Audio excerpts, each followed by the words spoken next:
Después de la conferencia matutina, el senador con licencia, gobernador Samuel García, efectúa igualmente ruedas de prensa como las de usted.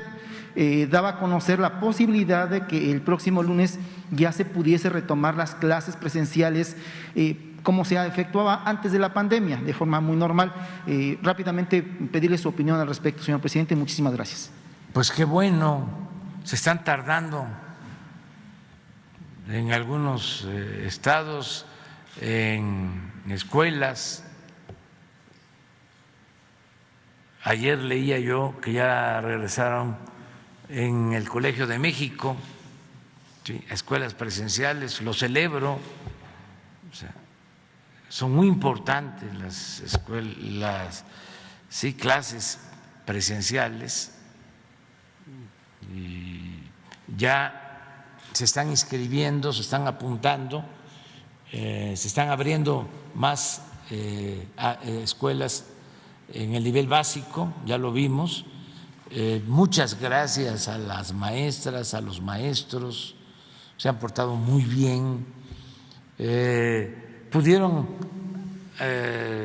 agarrarse a la excusa de que se corrían muchos riesgos y no, se les vacunó y ahí están maestras y maestros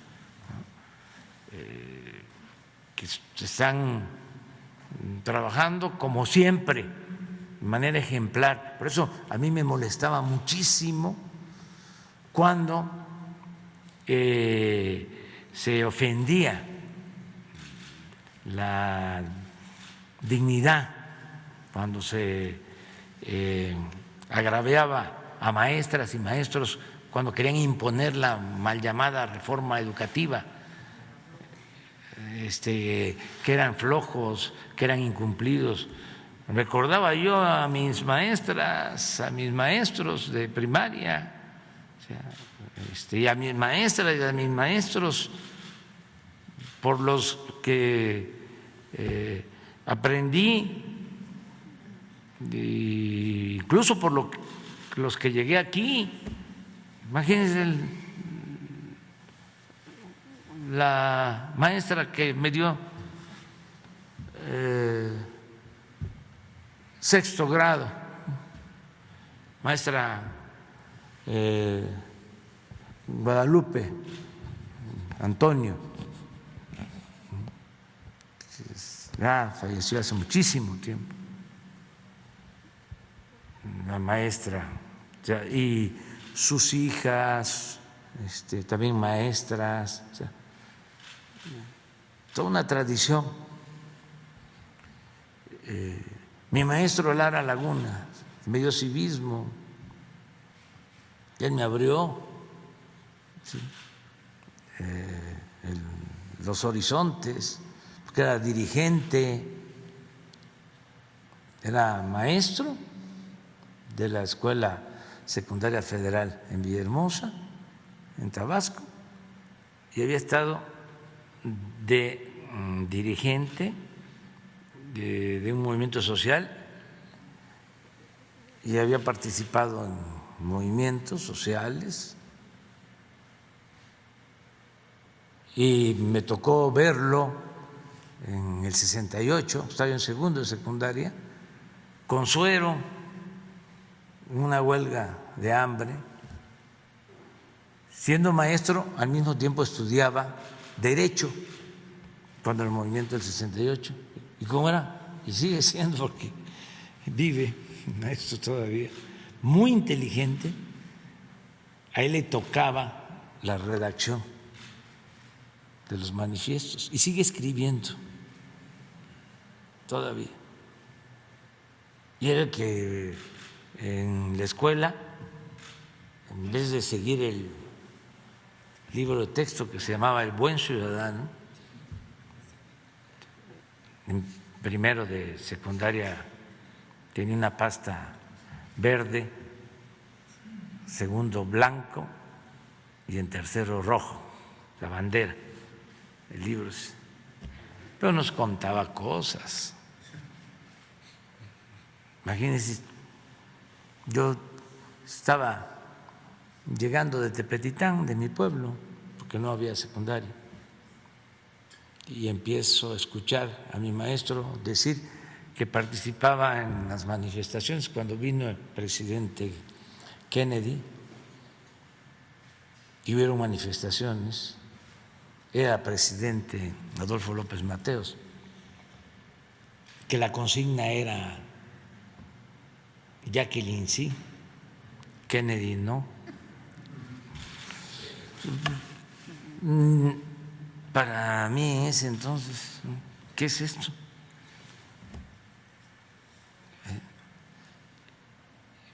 Y luego verlo y va a la cárcel. ¿Y cuántos maestros más? En la universidad, en la Facultad de Ciencias Políticas, ahora que triunfa el movimiento de izquierda en Chile, pues, ¿cuántos maestros, no? Tuvimos de Chile y de Uruguay, cuando los golpes de Estado en América del Sur, de otros países y de México, el papá del presidente del INE, un hombre extraordinario, Leonardo Córdoba. Sí. La política de masas es un libro que lo recomiendo, del cardenismo, el poder político en México, y muchos otros maestros.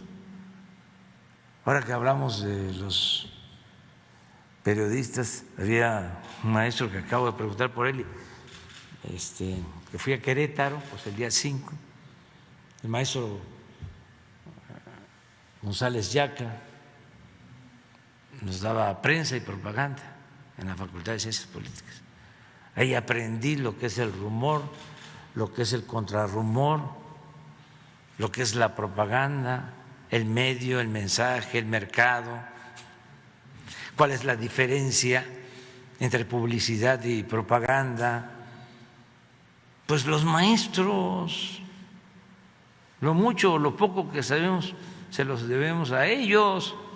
Y estos tecnócratas irresponsables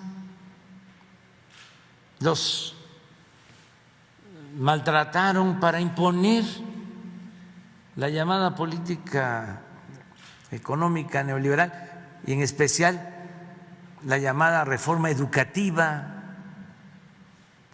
cuyo propósito era poner la educación al mercado, privatizar la educación, convertir la educación en una mercancía para que pudiese estudiar el que tuviese dinero para pagar colegiaturas. Ese era el plan.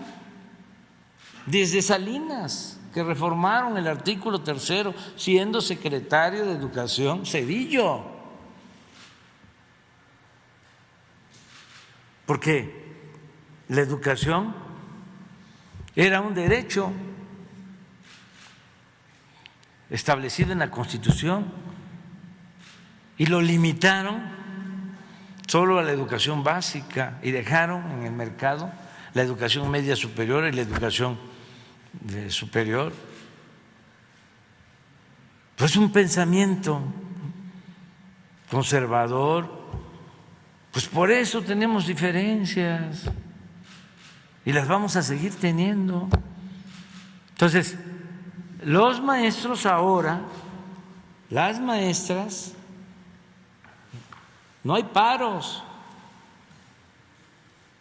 Claro, llegó la pandemia, se tuvo que cerrar la educación presencial, detener la educación presencial, pero antes de la pandemia ni un día dejaron las maestras, los maestros de asistir, ¿sí?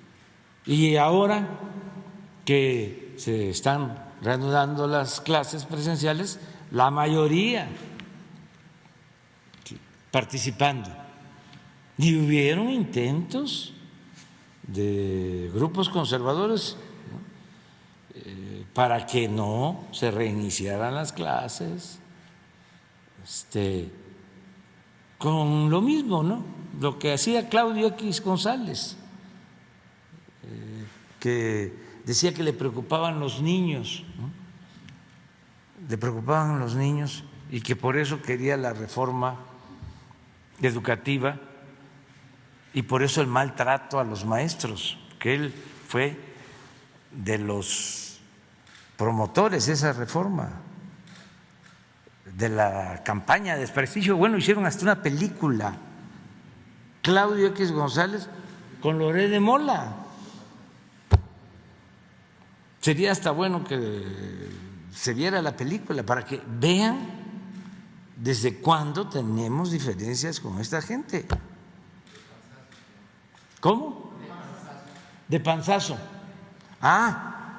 Porque supuestamente, para justificar la privatización, empezaron a hablar de la educación de excelencia, de educación de calidad. Claro que queremos educación de calidad, pero también queremos que todos tengan acceso a la educación. Nos interesa la calidad y nos interesa la cobertura. Y lo que hicieron fue rechazar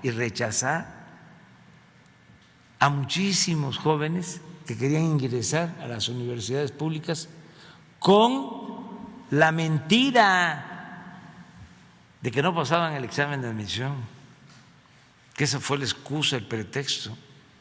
Fue toda una campaña.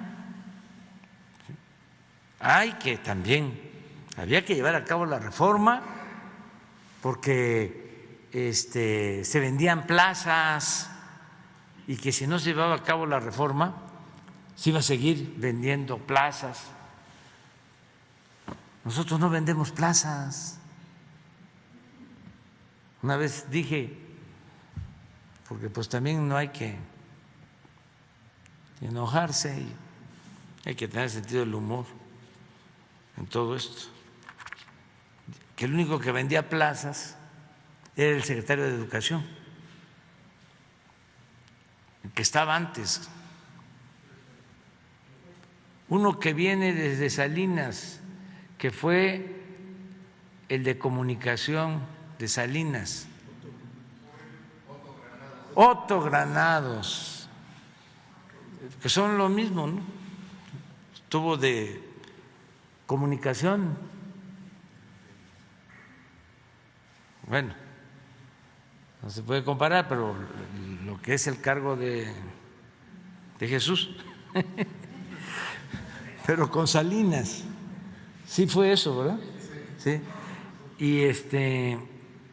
Y luego con Peña, nada menos que secretario de Educación, pues del grupo de Aguilar Camín y Krause y todo. Pero antes había estado de gobernador en Aguascalientes y él vendió la Plaza de Toros de Aguascalientes, que era pública. Entonces yo lo que dije que el único que vendía plazas era el secretario de Educación.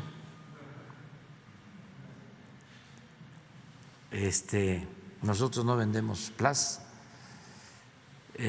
pero vamos a continuar con la federalización, lo que tú estás comentando.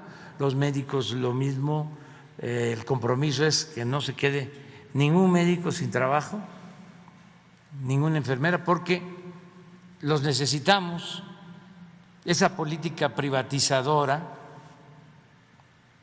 lo que ocasionó es que no se tienen actualmente los médicos que se requieren, ni los especialistas. Y ahora que estamos levantando el sistema de salud pública y queremos que no falten los médicos en los centros de salud, en las unidades médicas rurales, en los hospitales, los especialistas, las medicinas, y que la salud sea también un derecho, no un privilegio, sea gratuita la atención médica, los estudios, todos los medicamentos, pues requerimos de todos los médicos y vamos a cumplir el compromiso de no despedir a ningún médico. Los que ayudaron, que se contrataron para enfrentar la pandemia, todos se quedan y vamos a seguir aumentando el número de médicos que tengan acceso a becas para especializarse en México o en el extranjero. Es el compromiso que tenemos.